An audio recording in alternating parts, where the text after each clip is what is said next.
एक शहर में एक बहुत बड़ा घर था। उस घर में मनीष अपनी 3 बेटियों के साथ हंसी खुशी रहता था।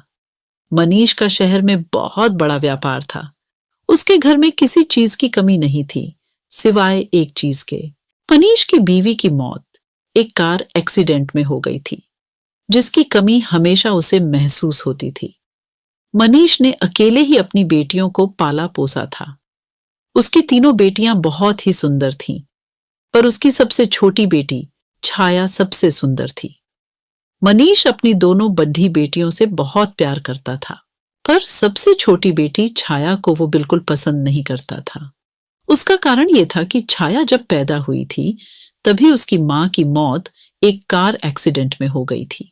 मनीष अपनी बीवी की मौत का कसूरवार अपनी सबसे छोटी बेटी छाया को समझता था, इसलिए वो उसे बिल्कुल प्यार नहीं करता था। एक शाम मनीष जब घर आता है, वो अपनी दोनों बड़ी बेटियों को आवाज देता है। संगीता, कहाँ हो? तुम दोनों जल्दी आओ, देखो मैं तुम्हारे लिए क्या लाया हूं। पापा, हम आपका ही इंतजार कर रहे थे। जल्दी से दिखाइए आप हमारे लिए क्या लाए हो। ये देखो संगीता, मैं तुम्हारे लिए कितने सुंदर जूते लाया हूँ। मेरे लिए क्या लाए हो? पापा, मुझे भी दिखाओ। छाया पास खड़ी सब देख रही थी। उसे लगा कि उसके पापा उसे भी आवाज देकर बुलाएंगे और उससे भी कुछ देंगे। वो इंतजार करती रही, पर उसके पापा ने उसकी तरफ देखा भी नहीं। वह फिर डरते डरते अपने पापा के पास गई और धीरे से बोली, आप मेरे लिए क्या लाए हो? तुझे इस घर में खाने पीने को ढंग से मिल रहा है ना, तो उसी में खुश रह। समझी, ज्यादा उम्मीद मत लगा और जाकर अपना काम कर। छाया रोते रोते अपने कमरे में भाग जाती है। वो बहुत रोती है और अपनी माँ को बहुत याद करती है। छाया अपने पापा के दिल में भरी गुस्से को प्यार में बदलने की बहुत कोशिश करती थी। वो उनके लिए अच्छा अच्छा खाना बनाती थी।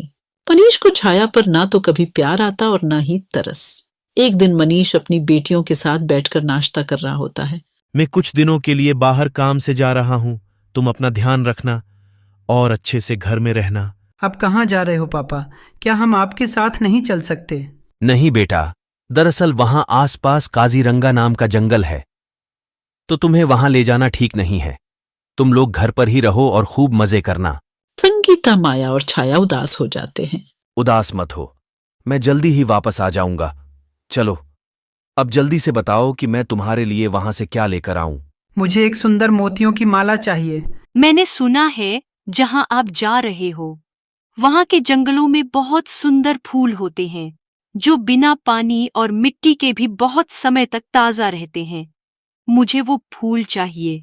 छाया इंतजार कर रही होती है कि उसके पापा उससे भी पूछेंगे, पर ऐसा नहीं होता।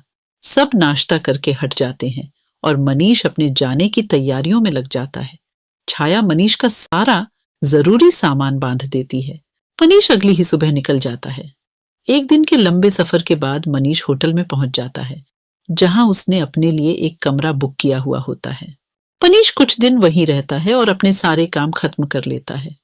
उसके बाद वो अपनी सबसे बड़ी बेटी के लिए एक सुंदर सी मोतियों की माला खरीदता है। माला खरीदने के बाद मनीष सीधा जंगल की ओर निकल जाता है। वो माया के बताए फूलों को बहुत ढूंढता है, पर वो उसे कहीं नहीं मिलते। फूल ढूंढते ढूंढते वह जंगल के बहुत अंदर पहुंच जाता है। अचानक उसे एक बहुत सुंदर और अलग से घर दिखाई देता है। मनीष धीरे धीरे उस घर की तरफ बढ़ता है। उसकी नजर अचानक से उस घर के बगीचे पर पड़ती है, जिसमें माया के बताए हुए फूल लगे हुए थे। मनीष उन फूलों को देखकर बहुत खुश हो जाता है। आखिर वो खुश हो भी क्यों ना, वो शाम से उन फूलों को ढूंढ रहा था। अब मनीष बिल्कुल भी वक्त बर्बाद ना करते हुए उन फूलों को तोड़ लेता है और अपने थैले में भरने लगता है। फूल तोड़ते ही मनीष को बहुत अजीब सा महसूस होता है। आसपास बहुत तेज हवा चलने लगती है और अजीब सी आवाज भी सुनाई देने लगती है। मनीष बहुत ही डर जाता है। वो जल्दी से वहां से भागने लगता है, पर वो अचानक किसी से टकरा जाता है। मनीष गर्दन उठाकर ऊपर देखता है तो उसकी आंखें फटी की फटी रह जाती हैं।